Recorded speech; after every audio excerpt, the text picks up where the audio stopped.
కార్తీక మాసంలో వచ్చేటటువంటి 4వ తిథిని, చతుర్థి తిథిని నాగుల చవితి అని పిలుస్తూ ఉంటాం. నాగులను పూజ చేస్తారు ఆ రోజున. పావుకి పూజ. పావుని ఇంటికి తెచ్చుకోవడం అన్నది సాధ్యమయ్యే విషయం కాదు కాబట్టి పావు ఉన్న చోటికే వెళ్లి పూజ చేస్తారు. నాకు మీరు ఒక విషయం కొంచెం జాగ్రత్తగా ఆలోచించి చెప్పండి.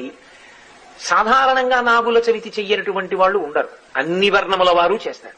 అందరూ తలస్నానం చేస్తారు, చక్కగా పుట్టక పెడతారు, ఏదో అందులో గుడ్డు వేస్తారు, లేకపోతే చిమ్మిలి వేస్తారు, లేకపోతే చలివిడి వేస్తారు, లేకపోతే ఆవు పాలు పోస్తారు, ఆ పుట్ట చుట్టూ తిరుగుతారు, పిల్లా పాపలతో నమస్కారం చేస్తారు, ఇంటికి వచ్చేస్తారు. పావుని పూజ చేసేటప్పుడు ప్రకటనంగా ఒక మాట అడుగుతారు పుట్ట దగ్గర నిలబడి. ఎందుకు అడుగుతారు అంటే దానికి కారణం ఉంటుంది. నాగమును దేవతగా భావన చేసి పూజ చేసి ఆ పుట్ట దగ్గరికి వెళ్లి అది తినే పదార్థములను ఆ పుట్టలో సమర్పణం చేసి ప్రదక్షిణం చేసి నమస్కరించి ఆ గోవుని అక్కడ ఉన్నటువంటి ఆ పావుని ఒక విషయం అడుగుతారు. లౌకికంగా చాలా నాగరికమైనటువంటి ఏదో సంస్కృత భాషలో చెయ్యవలసినటువంటి శ్లోకములు కాకుండా చాలా తేలిక భాషలో అందరూ అడిగేటటువంటి రీతిలో అడుగుతారు. అందుకే నాగుల చవితికి ఉన్న విశేషం ఏమిటంటే దానికి ఏదో సంస్కృత పూజా విధానం ఏమి ఉండదు. వీళ్ళందులో పాలు పోసేస్తారు, అక్కడ నిలబడి ఓ మాట అడుగుతారు.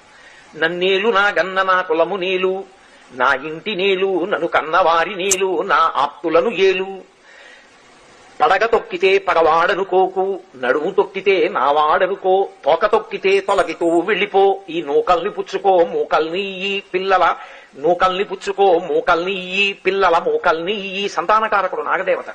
నాగదేవత అంటే సుబ్రహ్మణ్యుడు. అందుకే పురుష వీర్యమునందుండేటటువంటి సంతానోత్పత్తి కారక కణములు సర్పరూపంలో తిరుగుతూ ఉంటాయి అని మనకి పెద్దలు చెప్తారు. నేను ఈ మధ్య